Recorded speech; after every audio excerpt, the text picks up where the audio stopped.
And to kick off today, firstly, I'd just like to say a huge thank you to the organisers and sponsors of this event. WordCamps are fantastic events. This is my fourth, I believe, and they're always amazing. I'm just always so surprised at like the bar they set for quality in everything, and especially considering the price, it's just absolutely astounding. So massive thank you to the organisers that made this happen, and the sponsors for sort of, putting in as well so that we can have a great conference. I'd also like to thank Tim Butler for his talk this morning, and he was going into some general troubleshooting with WordPress, and it ties in really nicely to this, which is a bit more of a deep dive on xDebug as a tool. As another follow-on from this talk, Topher's going to be talking at the same time tomorrow afternoon, and his talk is going to be on local development environments in WordPress. Your development environment is quite important when it comes to using xDebug, and I'm going to go into some of that, but for a deep dive on using, I believe, Local by FlyWheel and ServerPress, check out his session, which is at the same time tomorrow. So, in this talk, we're going to be going over using xDebug to profile our code and pinpoint bottlenecks a tiny bit, just a little bit. We're going to be going into using xDebug to debug our WordPress applications a fair bit more, and also gloss over how using xDebug can help us actually develop new features. So it's not just about debugging all the time, xDebug can help you as an ongoing development tool. Really, it's all about delivering higher quality data to you as a developer so that you have a better understanding of the flow of your application and about your local scope and the context that everything's happening in. So in order to understand why xDebug is great and why it can offer a lot to you as a developer, it's probably also more we need to understand where we're coming from. And so I'd like to go back to the land before xDebug. And these technical sessions can be a little bit dry, so I'm going to try and mix it up a little bit here. And I want you all to come on a journey with me and just picture and visualize some things in your mind, because we need to go all the way back to late May of the year 2000. So humanity has come together as one to celebrate surviving the Y2K bug. The world didn't blow up, and we're all super stoked about that.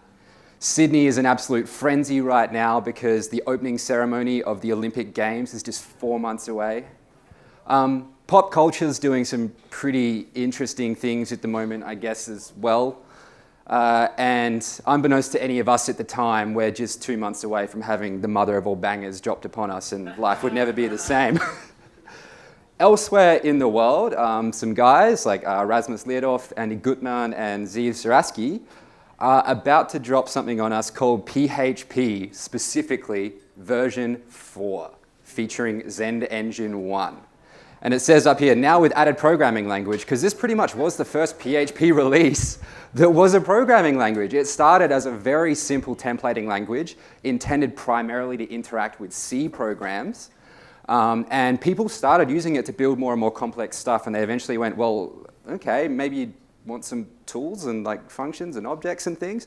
4 was the first release that was really hey, PHP is here as a programming language. And we got this beauty.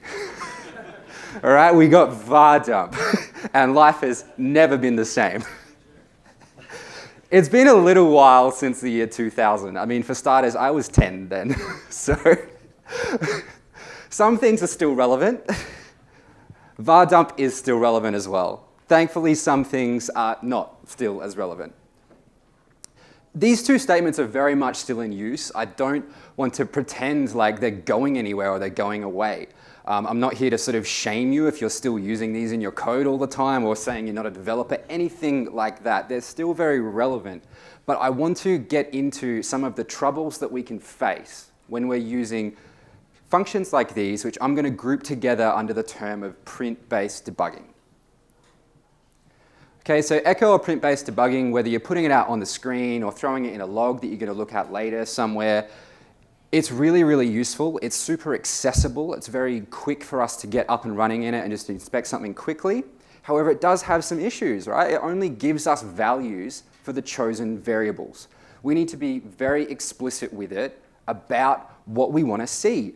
So we say, okay, I need this variable, and then it dumps that particular one out for us. It doesn't show us the rest of the current scope. And in development, in programming, scope is hugely important. And it also only captures variables at single points in time. So it offers us no real way to monitor their changes over time, apart from simply adding more print statements or more echoes or something like that.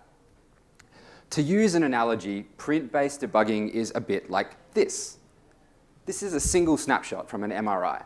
There's some really useful data in this, and sometimes this is all you need. Sometimes this alone can be enough to diagnose the problem. But it's also lacking a lot of other things too. If I ask you to describe this person's face to me, you're going to have a really hard time doing it based on this single snapshot alone. So the alternative, or what I'm kind of moving towards here and proposing, is introducing you to step-through debugging. So in step-through debugging, we stop execution of the program at a particular point in time, and we call this a breakpoint. From there, we have the ability to inspect all variables in the current scope. We can even modify the current scope and allow the program to resume execution. And we can see the current call stack that has led up to this breakpoint. In some advanced implementations of debugging tools, you can actually go back into previous contexts and see what their scope is as well, which can be really useful. From that point, we are able to manually advance through the execution to see changes over time. And this ability to sort of see how everything is changing in our application over time can be invaluable. A lot of the times when you're starting to use step-through debugging, you'll see things changing that maybe you weren't monitoring. So you've gone, okay, I've been paying attention to this variable the whole time, but as I'm stepping through, I can actually see that these two things over here is changing as well. Maybe that's contributing to my problem, or maybe that's something I can utilize. So to go back to the MRI analogy, it's like this. The cool thing about this for me and about using stuff like xDebug is that we haven't lost anything. There's almost no trade-off there, and in programming, that's quite rare. We still have access to all of the information that we had before. It's not like we're trading one set of information for another. We're just augmenting it with a lot more context and the ability to sort of travel through time and watch how it changes. Really, really cool stuff. As you can tell, I'm a pretty passionate advocate for xDebug and step-based debugging in general. It really changed my view of a lot of the applications that I was working with when I started using it. It was like opening up the door, and all of a sudden I could understand a lot more about what was going on rather than just trying to focus on one particular thing at the time. The other thing that I don't like about echo-based or print-based debugging is that it requires modifying our code. So I'm sure we've all seen code bases that look like this. They've got the commented out, like var dumps in there, or printf, or error log, or whatever. And sometimes, they're not even commented out. I've definitely seen that before. People leave them in there, not really knowing that they're spamming the error log with stuff or whatever. I mean, I've done it, right? I'm going to admit to that.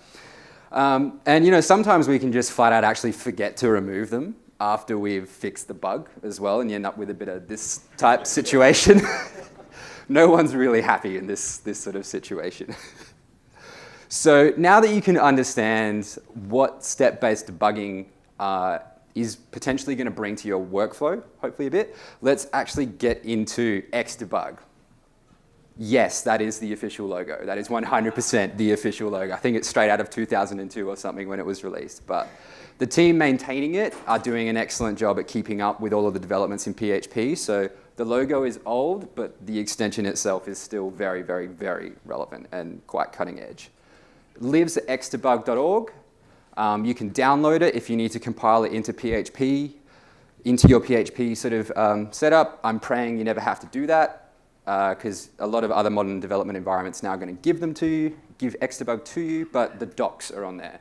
And the docs are key to sort of understanding all the different facets of it. So xDebug can do a lot of different things. It's not like all it gives us is this step debugger or something like that.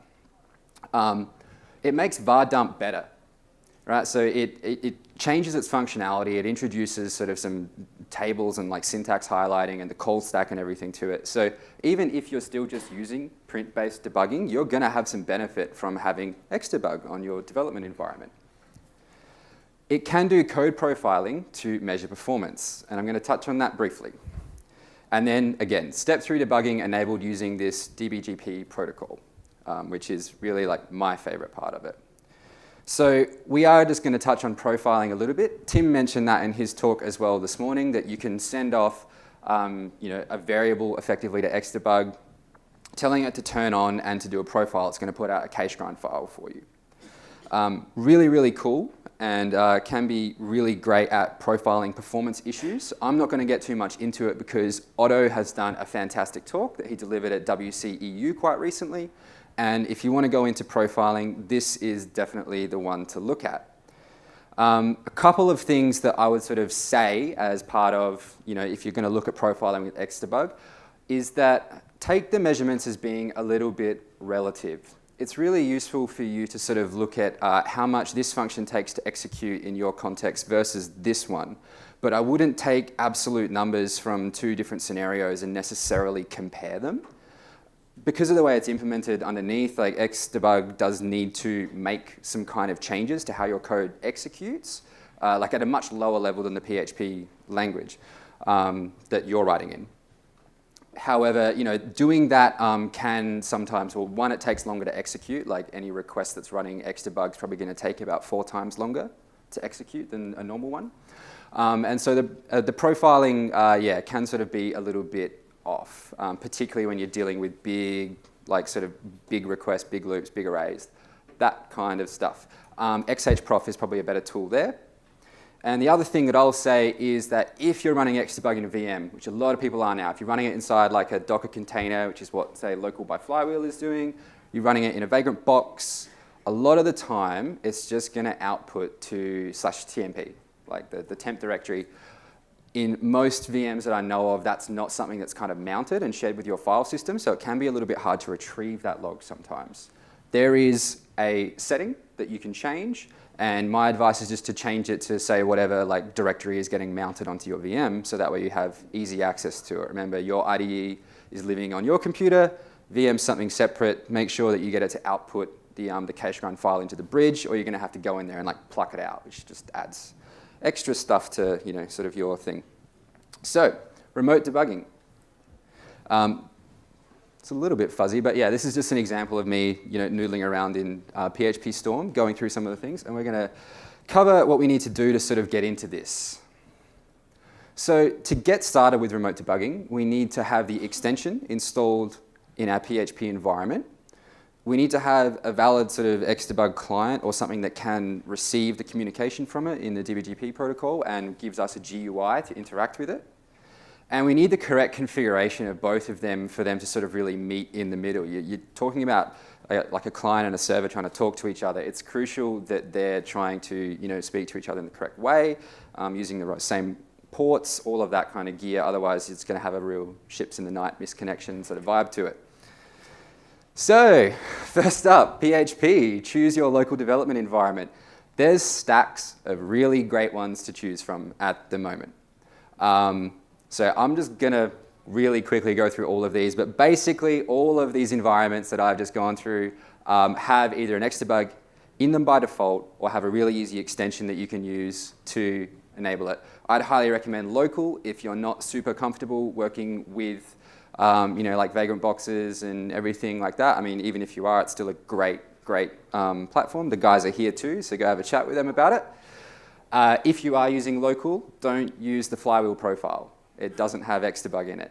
Use a custom profile, but apart from that, they're all going to have xDebug. Chassis as well, got to give a shout out to that. Great project. Highly configurable Vagrant box. They have an xDebug extension that you can install, and it's going to use Puppet to provision everything for you. Makes it really easy. They also have a GUI in beta, I believe, at the moment. So that could be a cool way of getting involved with it. Homestead is what I started on, just for some context, but it's all kind of the same after a certain point. You need to choose your IDE. So who here knows what an IDE is? Show of hands? Yeah, kind of. Integrated Development Environment. At the end of the day, yep, cool, it's your text editor. But the idea is that an IDE should be more than a text editor. You want some kind of code completion in there. If you can, be running a language server in the background, that kind of stuff. But the main games in town at the moment are PHPStorm. Who here uses PHPStorm? Yes, freaking love this program. Big advocate for it. And recently there's been a newcomer in town, which is VS Code from our friends at Microsoft.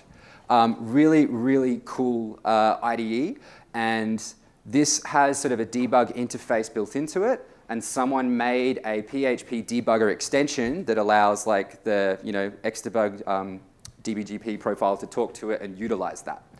So yeah, really nice. VS Code is free, and the extensions for it are free.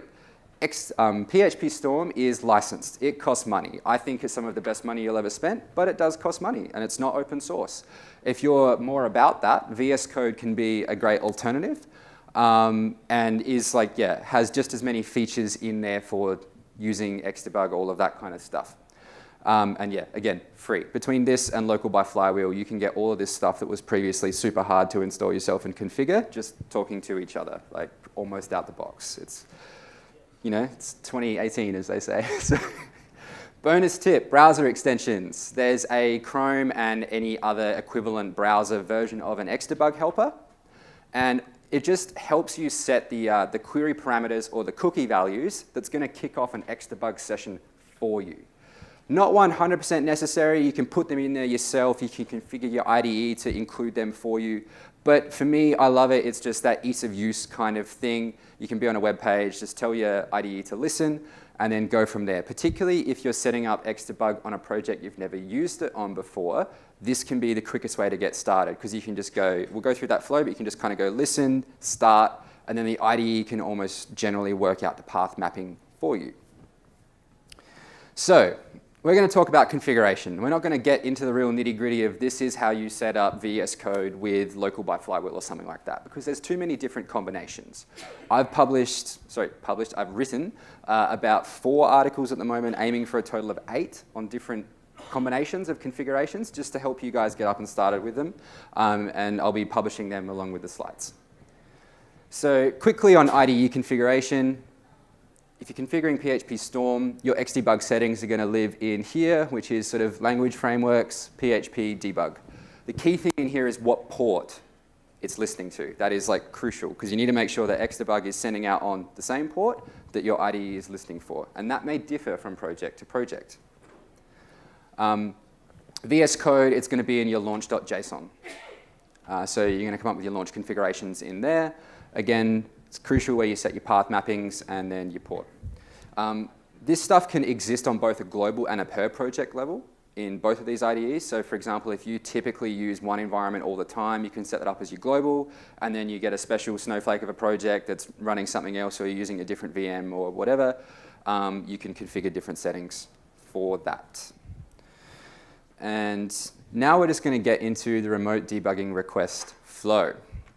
The reason for this is, again, configuration is often a bit of the stumbling block for this. If you haven't got xDebug up and running before, a lot of the time it's the configuration stage that people fall over in.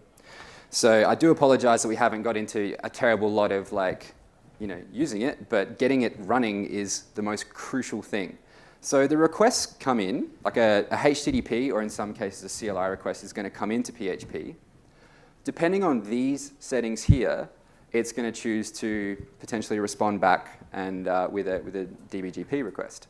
So default enable is whether it's on all the time. Remote enable is whether or not we can switch it on from a remote. And remote auto start is turn on every time we get a request. If you are trying to switch it on selectively, you're either going to be using a query var or a cookie value of those two down the bottom there. This is all in the docs, but yeah, these are really key. A lot of people are just copying and pasting configurations from articles on the internet. That can put you in a fair bit of trouble, because if you don't know what you're configuring, you can't troubleshoot it. You may have a slightly different setup to them, and you can get in some trouble. Then xDebug is going to reach out, okay? So based on these settings here, remote port is what it's going to try and talk back to. Remote host is what it's going to try and connect to, which should be your IDE.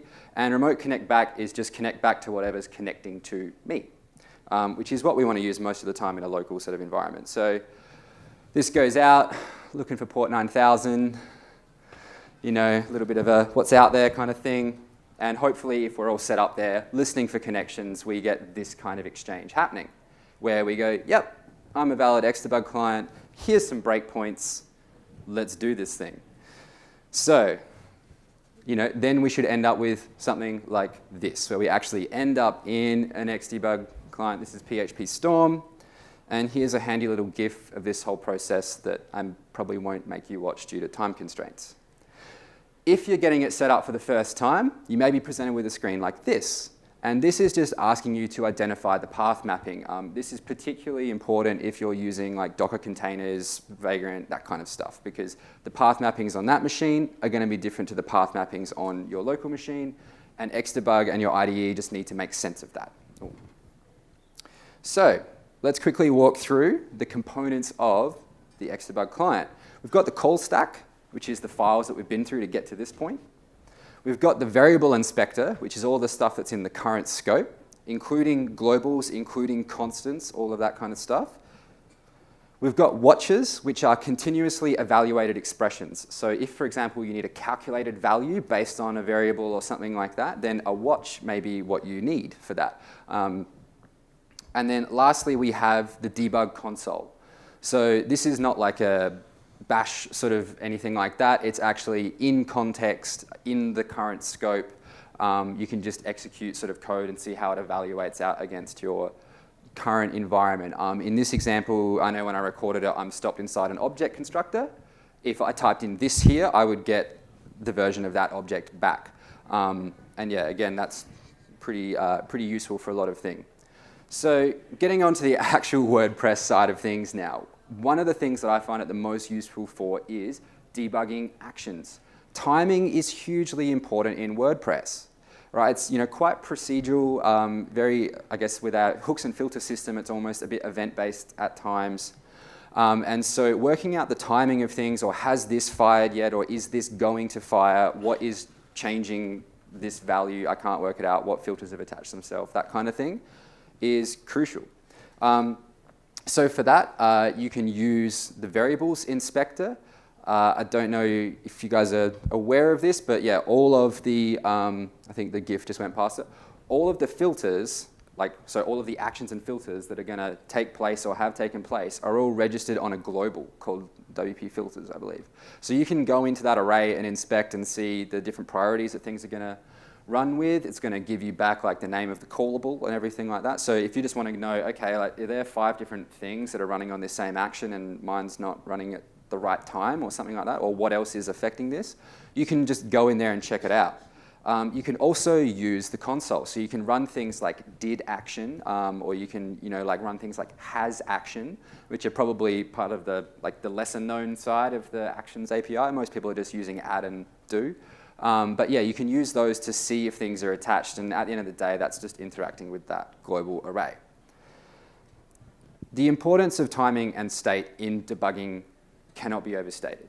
A lot of the time, we're facing problems that only exist in very specific scenarios. I mean, for me, I work a lot with WooCommerce, for example, and you might find that you have problems with particular products, or it's like when I have these things in my cart or something like that, the issue becomes apparent.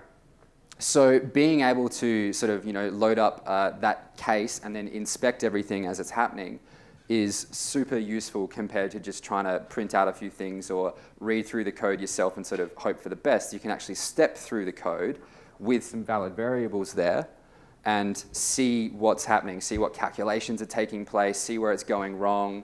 Maybe like a function call is returning null or false or something like that when it shouldn't be, and then you can work out from there. I've discovered lots and lots of problems in code that I've written, code that others have written, WooCommerce extensions and things like that too. So the importance of state and timing in debugging, like I said, cannot be overstated. xDebug probably gives you a little bit more control over that. As I mentioned, you can also modify the current context. So if I was to go into the console or something like that and pick a variable that's in the current scope, then I could actually set a new value for that. I could change the global array. I could actually even change like the super globals and stuff like that if I want to just put a bunch of things in a GET request that never actually happened on the front end, or maybe I filled out a form name field wrong in my HTML template and I don't want to go back and change it just to debug this thing, so I'm just going to edit it on the fly. Really sneaky, but sometimes you've got to get the job done. So yeah, there's a lot of things that you can do there. Being able to actually alter it, you can return early out of functions and all that kind of stuff with different values. You have more flexibility. You have more flexibility to sort of test. None of this is going to, none of this is going to actively solve your problems for you. It's still up to you to use your abilities as a developer and your intuition and your understanding of the code to solve the problem. But for me, it's just about having good quality information in a timely manner and about being able to sort of increase like your productivity by not having to run 7 different page refreshes because you've dumped out the wrong thing or you can't work out what you're meant to be targeting. It's just about increasing your productivity there. As I mentioned as well, when I'm developing for some plugins, so WooCommerce, Gravity Forms in particular, I use xDebug a heap then. I kind of scaffold out my extension, go to where it is that I want to execute, set a breakpoint there, and just kind of see what rocks up. I just see what information I'm given by the action that I'm hooking into or by the point in the execution that I'm at. And then I can go, okay, I've got all of these things to work with. A lot of the time it can stop me from writing code that I don't need to like go fetch values that are actually already in scope. Or sometimes it can identify a problem for me that like, cool, I don't have access to this. So maybe I need to write some code to then go and get it. Should I use xDebug? That's like the golden sort of question. Like, should you guys use xDebug? The rule for anything in sort of development is kind of this. Like, if the utility that you get from it is greater than the cost of implementation, whether that's in time or money, then you should probably use the thing. For me, I work a lot on the PHP side of things. I work on a lot of different projects. So I'm context switching all the times, and it's really hard for me to be intimately familiar with the code bases of everything that I'm working with. I get a huge amount of value out of xDebug. If you're maybe developing heavier on the front-end side, you may not get as much value out of it, but you'd probably get lots of value out of Chrome's built-in step debugger, which is in the browser there for you to use. So whether or not it's worth it for you guys to go through the process of getting it set up is really up to your judgment and your particular situation. But I just wanted to present it to you as an option so that you kind of know. I always wish I could know more information about this. Like for me, I was always like, I want to see what my program does as it executes. And then I found xDebug and realized that that's a real possibility. And that was a big step forward for me. As I said, detailed setup guides are on the way. And it would be remiss of me not to mention my employer, which is Frame Creative. They've sponsored me to come here and speak to you all today. We're an agency based out of Adelaide. We're kind of creative first. We do a lot of digital stuff as well. And we're currently hiring and accepting remote people. So if you're interested in working with a modern WordPress stack, we build off of like Timber, Twig, and use Webpack and all that kind of stuff. If that's your jam, please come and have a chat to me at like the drinks tonight or something like that. I'd love to grab your details. I think that's pretty much me done. I would love to throw in a live demo, but how are we going for time? Depends on if you want to do questions. Cool. If we have a lot of questions, then we may run out of time. Otherwise, I can just kind of fire up a session and we can walk through a little bit of code if you like. Yeah, hands up if you've got a question. Is everyone feeling like they'd want to see a live demo a little bit more than ask questions? Yeah, cool. Nods cool. I understand that talking about it is quite different to seeing it in action, so, Let's get out of the slideshow. Everything's changed. All right. So here is like a website that I just built really, really quickly to take most of the screenshots and GIFs that you guys saw in that presentation. So I used Local by FlyWheel to get this site up and running. And I also installed an extension that someone had made for Local by FlyWheel called xDebug Control.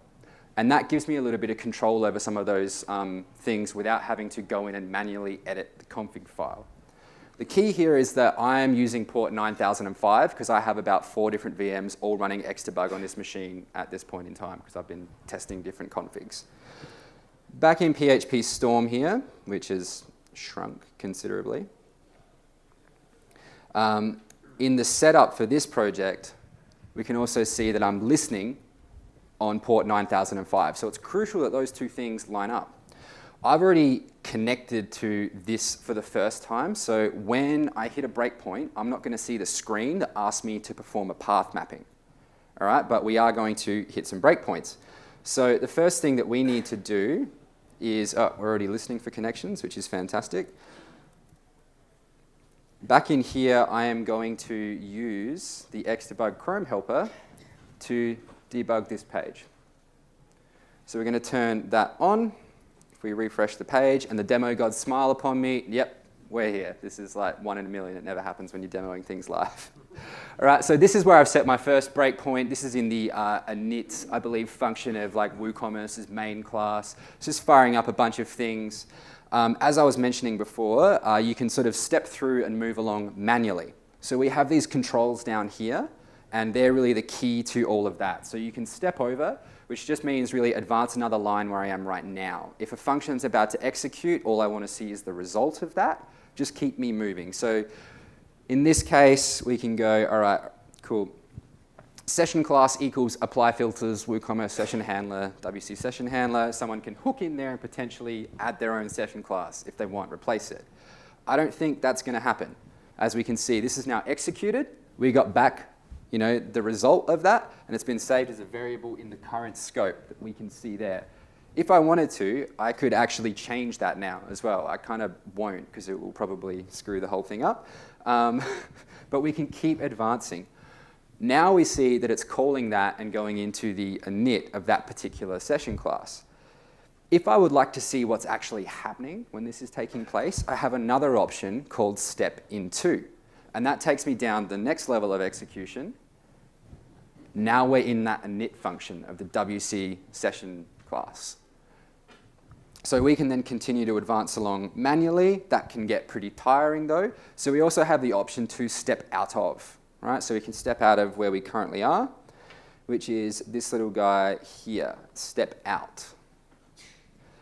Finally, I'm not sure if every implementation has this, but PHPStorm definitely does, is it has this really nice option here called advanced to cursor. So if you go, oh wait, I've stopped in the wrong spot, actually I want to be like 20 miles up the road, something like that, you can either choose to set a new breakpoint and kind of play to that, but that gets messy. You just add unneeded breakpoints that you don't really want in there. Or you can just throw your cursor there and go advanced to cursor. I use that one a lot. It's, a really, really good sort of time-saving tool. As I mentioned, we can see our current scope.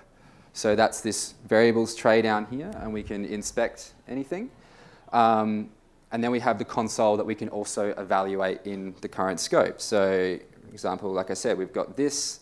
In this case, this is the main WooCommerce class. I don't really know what's been set up yet because we're pretty... But I mean, I think this session should be set up. So yeah, we can see we got back like the session object in that case. Like I said, this can cause side effects. If I called like a method in this that was actually going to do something, like it would do something and then continue on with the request. It's not just frozen in time. Like this can make changes. It's important to note though that if you change any of your PHP code, those changes aren't going to be reflected until this whole debugging sort of request is finished and you start a new one. Because at this point already the PHP's been compiled to opcode and all that kind of stuff, and that's what's running. So if you make changes and save in your IDE, it's not going to follow that actual code until this debugging session is finished, and then you've done like a refresh of the page or something like that. So they're the sort of like really the main components. Being able to step through, step into functions, and then step out of them again are the key components of utilizing this. And like I said, the utility of it really depends on what you're trying to do. In this case, for example, we're in a class constructor. That's a pretty closed off method. Like maybe something's been passed into the constructor, but not really. Like it doesn't have a whole lot of state going. But I want to see if we go to the shop page, we should hit another breakpoint. All right, so this isn't a template.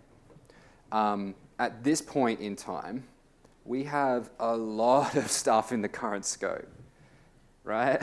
Like WordPress in general, sort of, because it uses includes and everything, it just all passes along if you're not using like a templating framework or anything like that.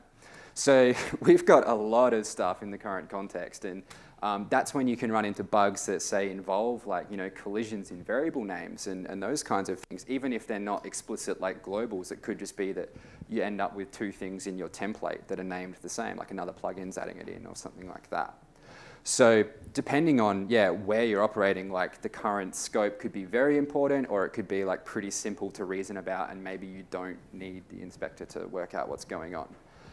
For me, I really like it when we're using it with Timber and Twig, because I can just sort of break right before we render our view, and all of the data that's getting passed into the view is then available for me to inspect. That's a really clean, nice way to work. I can see everything before it goes into the view, iterate over all the posts, all that kind of stuff if I have to.